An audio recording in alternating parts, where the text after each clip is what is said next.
pemirsa Sana Trans 7, selamat pagi. Hari ini kita bahas tentang nuklir yuk. Anda tahu apa itu nuklir? Aha, pasti ingat dong peristiwa bom atom di Jepang tahun 1945 yang lalu.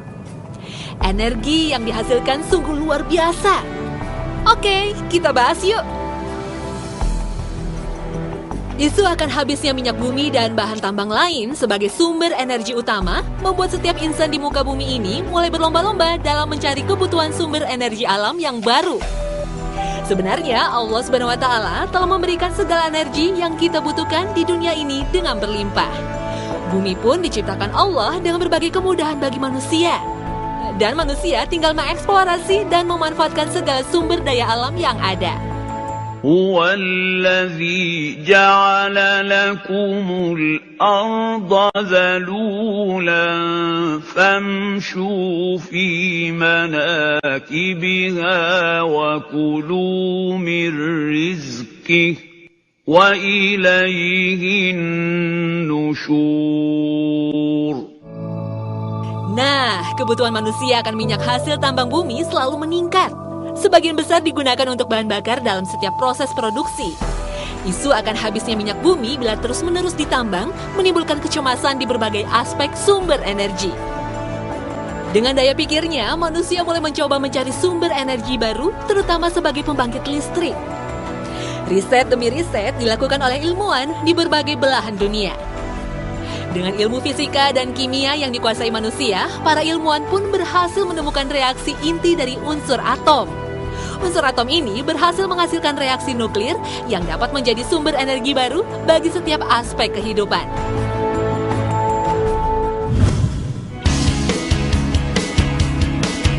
Pada tahun 1896, salah seorang ilmuwan Prancis, Henri Becquerel, menemukan gejala radioaktivitas ketika plat-plat fotonya diburamkan oleh sinar dari uranium. Tahun 1905, legenda ilmuwan terkenal dunia Albert Einstein berhasil memaparkan kesetaraan massa dan energi dalam persamaan E sama dengan mc². Dalam bahasa awam ini adalah kunci dari pemecahan proses reaksi atom yang dapat menghasilkan sumber tenaga luar biasa. Para peneliti dan ilmuwan militer di berbagai negara adikuasa pada masa itu berlomba-lomba menggunakan inti atom dan reaksi relativitas Einstein sebagai kunci dari senjata yang mereka buat. Dari sinilah lahir bom atom, pemusnah massal mutakhir pada era Perang Dunia Kedua. Pada tahun 1938, hasil dari penelitian Einstein pun mendapat gayung bersambut. Selain dapat menjadi pemusnah massal, dua insinyur Jerman, Lise Meitner dan Fritz Strassmann, menggunakan plutonium sebagai bahan dasar untuk menghasilkan tenaga dari reaksi nuklir sebagai sumber energi.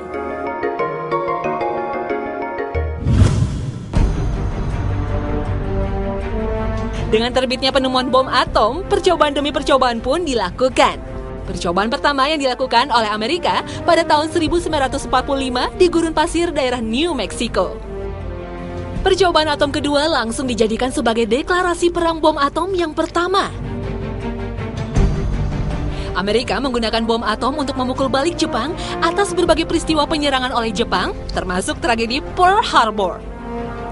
Pearl Harbor adalah salah satu pangkalan laut militer Amerika di daerah Hawaii yang dikepung dan dihajar oleh pasukan Jepang pada tahun 1941. Kejadian pertama jatuh pada kota Hiroshima di Jepang 6 Agustus 1945. Ini menjadi sejarah pertama keganasan bom atom. Bom ini diberi nama Little Boy yang memiliki jangkauan ledak hingga 50 km persegi dan daya hancur sebesar 105 ton. Berselang 2 hari pada 9 Agustus 1945, Amerika kembali meluncurkan serangan keduanya di Jepang. Bom atom kali ini diberi julukan The Fat Man dan sukses meluluhlantahkan Nagasaki. Walaupun korban yang direnggut hanya sekitar 80.000 jiwa, tetapi The Fat Man mempunyai kemampuan 2 kali lebih dahsyat dari bom sebelumnya. Dari informasi sejarah yang tercatat, bom atom The Fat Man ini memiliki radius ledakan sebesar 100 km persegi.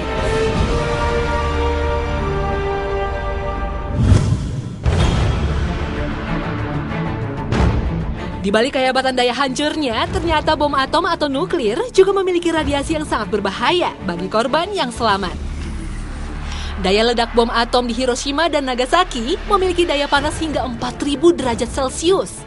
Dengan panas setinggi ini, segala material yang ada di sekitar ledakan bisa musnah dengan seketika. Radiasi yang dikeluarkan oleh uranium atau plutonium dapat mengakibatkan kanker bagi korban yang selamat. Akibatnya, banyak ditemui bayi yang terlahir cacat karena kelainan genetika akibat radiasi bom ini. ظهر الفساد في البر والبحر بما كسبت أيدي الناس ليذيقهم بعض الذي عملوا لعلهم يرجعون. Allah SWT telah menjelaskan dalam Al-Quran bahwa manusia akan membuat kerusakan di darat maupun lautan. Bom nuklir yang menewaskan ribuan manusia juga merusak alam dan ekosistem di sekitarnya. Manusia telah merasakan akibat dari perbuatan mereka sendiri.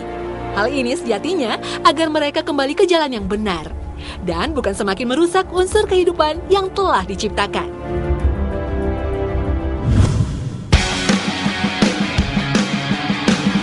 Bahan baku nuklir adalah uranium dan plutonium. Uranium adalah mineral yang memancarkan radiasi nuklir dan bersifat radioaktif.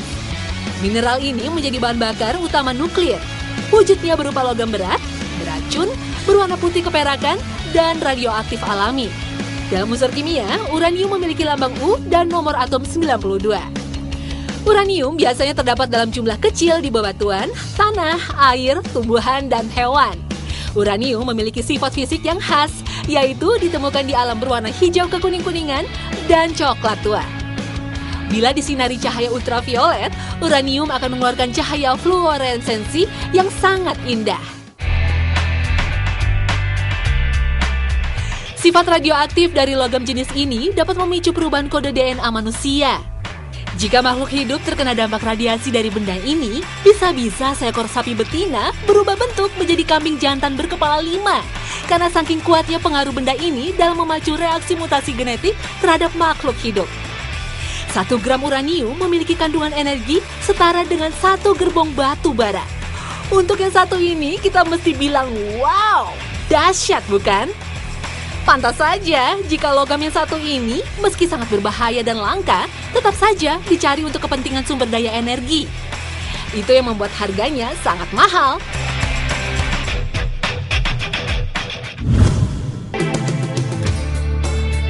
Selain uranium, ada lagi nih bahan bakar nuklir, yaitu plutonium. Kalau Anda penyuka film fiksi Hollywood, pasti tahu dong. Plutonium adalah logam radioaktif yang mampu mengubah seorang Bruce Banner menjadi Hulk, si makhluk hijau raksasa. Ia menjadi kuat secara fisik dan mampu menghancurkan apapun. Selain itu, Hulk juga kebal terhadap berbagai macam peluru dan berbagai serangan bersenjata. Plutonium juga menjadi tenaga penggerak bagi Tony Stark untuk dapat menggunakan baju besi saktinya yang lebih kita kenal sebagai Iron Man. Dengan baju besi bertenaga plutonium, Iron Man mampu terbang kemanapun dan menjadi mesin penghancur yang hebat. Dalam unsur kimia, plutonium disebut Pu94. Logam ini merupakan unsur radioaktif transuranium yang langka dan merupakan logam aktinida dengan penampilan berwarna putih keperakan. Pada tahun 1945, kota Nagasaki dan Hiroshima sudah pernah merasakan betapa tidak sedapnya rasa dari senjata yang dibuat dari bahan dasar logam yang satu ini. Karena menjadi bahan dasar untuk pembuatan senjata nuklir, plutonium bersifat sangat reaktif, sangat langka, sangat berbahaya, dan tentu saja sangat mahal. Hal ini menjadikan plutonium sebagai raja dari bahan tambang sejagat. Sebagian besar plutonium dihasilkan dari reaktor nuklir. Secara alami, plutonium sangat jarang dijumpai di kerak bumi. Di samping itu, plutonium yang ditemukan di alam berasal dari sisa-sisa jatuhan uji coba senjata nuklir yang berlangsung sekitar tahun 1950 hingga 60-an.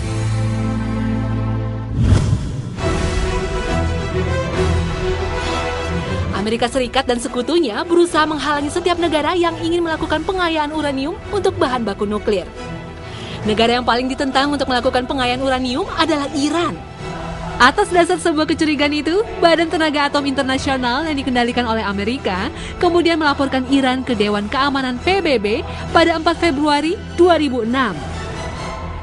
Selang 2 bulan kemudian, tepatnya pada 11 April 2006, Presiden Iran Ahmadinejad justru mengumumkan bahwa Iran telah berhasil melakukan pengayaan uranium untuk dapat digunakan dalam reaktor. Langkah pengumuman ini sontak membuat negara barat melakukan sanksi ekonomi terhadap Iran dan melarang Iran mengekspor minyaknya. Selat Hormuz adalah saksi bisu ketegangan yang terjadi antara Iran dengan negara barat dalam 1 tahun terakhir ini. Dan semua gara-gara nuklir. Sebelumnya pada tahun 2003, pemerintahan Saudi Arabia menyatakan bahwa dikarenakan hubungan yang memburuk dengan Saudi Arabia, dipaksa untuk mempertimbangkan pengembangan senjata nuklir. Kabar burung beredar bahwa Pakistan telah mengirim sejumlah senjata nuklir ke Arab Saudi, tetapi hal ini tidak dapat dikonfirmasikan. Namun pada Maret 2006, sebuah majalah Jerman, Cicero, melaporkan bahwa Arab Saudi sejak 2003 telah menerima bantuan dari Pakistan untuk mengembangkan rudal nuklir. Foto satelit memperlihatkan sebuah kota bawah tanah dan silo nuklir dengan roket Gauri di ibu kota Riyadh. Selain Iran dan Arab Saudi, Korea Utara yang dianggap sudah berpuluh-puluh tahun mengembangkan persenjataan nuklir menjadi momok bagi Amerika Serikat dan sekutunya. Korea Utara menyatakan tujuannya memperkaya nuklir adalah untuk mempertahankan diri dari ancaman nuklir Amerika Serikat.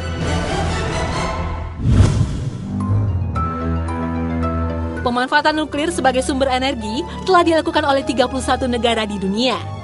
Badan Atom Internasional IAEA mencatat bahwa di seluruh dunia terdapat 439 reaktor nuklir.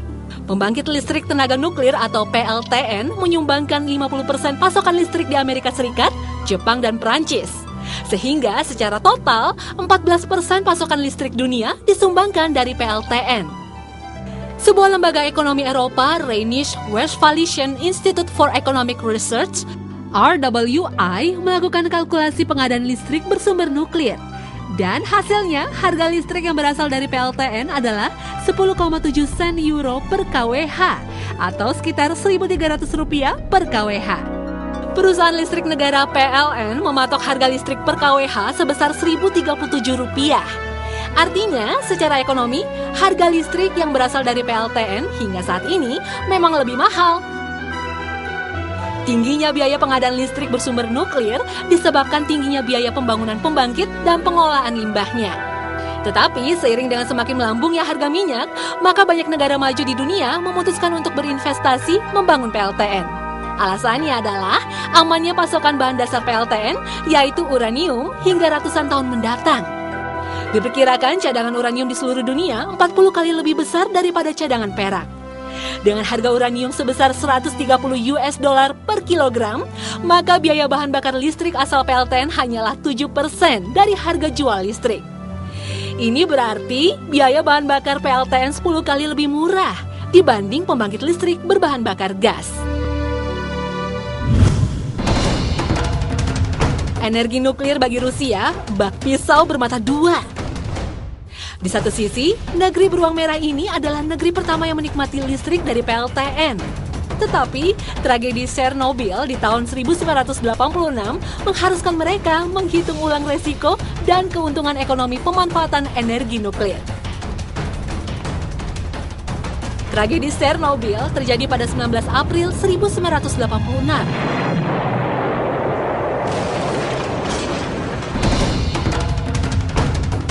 Akibat dari ledakan reaktor nomor 4 di PLTN itu, maka 31 jiwa meninggal dunia di hari itu. Tetapi jumlah tersebut bertambah menjadi 64 jiwa pada tahun 2008 karena dampak radiasi yang menahun. Pemerintah Rusia mencatat bahwa pada tahun 1991, lebih dari 4.000 warga Belarusia meninggal akibat kanker tiroid. Hingga tahun 2011, masih ada 9.000 jiwa yang harus berjuang hidup melawan ganasnya kanker akibat radiasi dari ledakan reaktor nuklir. Tak hanya berefek pada manusia, lingkungan juga terkena dampaknya. Hutan pinus di wilayah Chernobyl langsung habis terbakar akibat ledakan reaktor nuklir sehingga menimbulkan dampak yang dikenal dengan nama hutan merah. Efek radiasi yang nyata bisa dipelajari dari spesies burung yang berada di area ledakan nuklir. Ternyata, burung-burung di wilayah tersebut memiliki ukuran otak yang lebih kecil dibanding burung normal.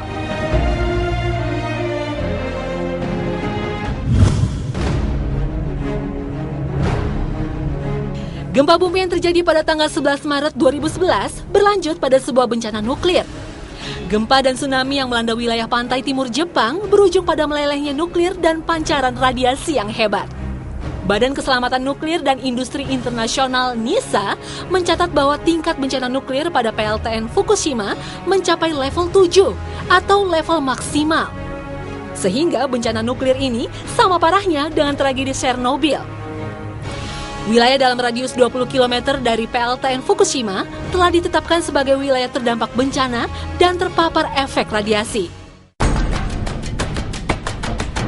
Bencana Fukushima juga menyebabkan tercemarnya tanah dan laut, sehingga hasil bumi dan laut dari Jepang dilarang masuk ke berbagai negara di dunia.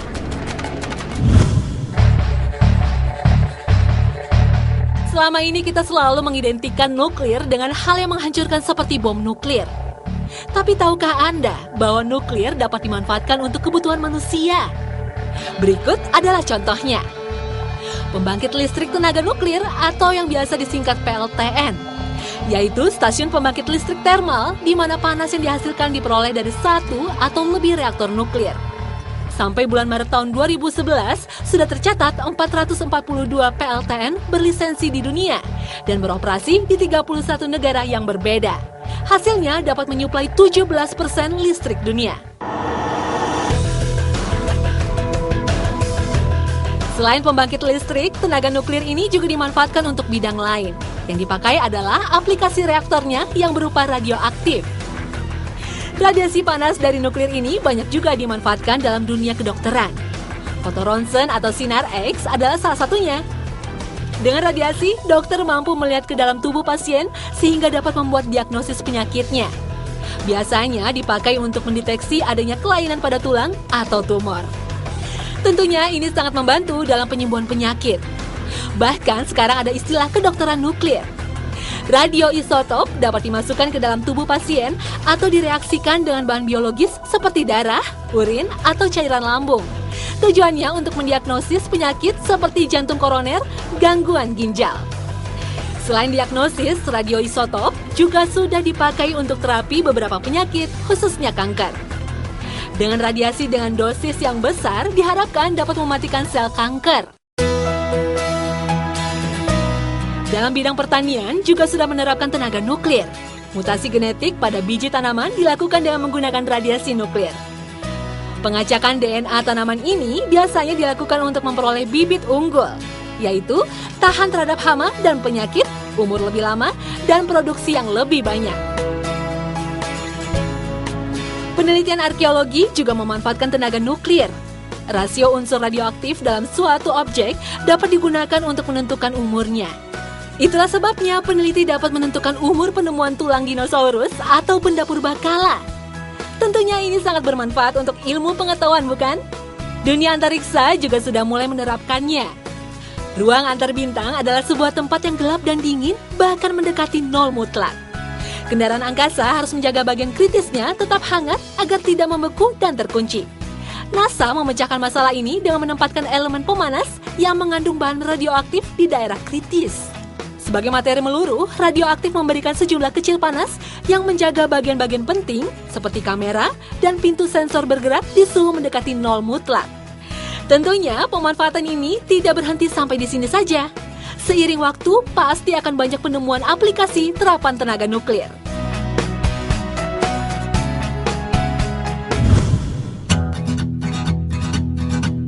Pemanfaatan nuklir terus mengalami pengembangan. Berbagai inovasi menjadikan nuklir lebih dekat dengan aktivitas manusia. Di antaranya penemuan jam nuklir yang memiliki thorium nukleus. Jam ini hanya akan meleset hingga 1 detik dalam kurun waktu 200 miliar tahun. Sehingga menggeser keberadaan jam atomik sebagai jam paling akurat saat ini. Nuklir juga digunakan dalam membuat sebuah mobil konsep. General Motors pernah memamerkan konsep Cadillac dengan teknologi dengan tenaga nuklir berupa penggunaan thorium di Chicago Auto Show 2009. Penggunaan nuklir juga sebenarnya sudah lama digunakan dalam teknologi kapal selam. Kapal selam nuklir pertama dibuat tahun 1951 bernama USS Nautilus. Yang revolusioner dari kapal selam tenaga nuklir adalah penggunaan reaktor nuklir untuk membangkitkan tenaga gerak propeller dan pengisian baterai-baterai yang akan digunakan oleh motor listrik. Kapal selam nuklir mampu bertahan lebih lama di dalam air dibanding kapal selam diesel. Badan Antariksa Rusia, Roskosmos, dan Badan Antariksa dan Aeronautika Amerika, NASA, sepakat bekerja sama dalam pengembangan mesin bertenaga nuklir untuk pesawat ruang angkasa. Pesawat tersebut mampu menuju Mars dengan 20 kali lebih cepat.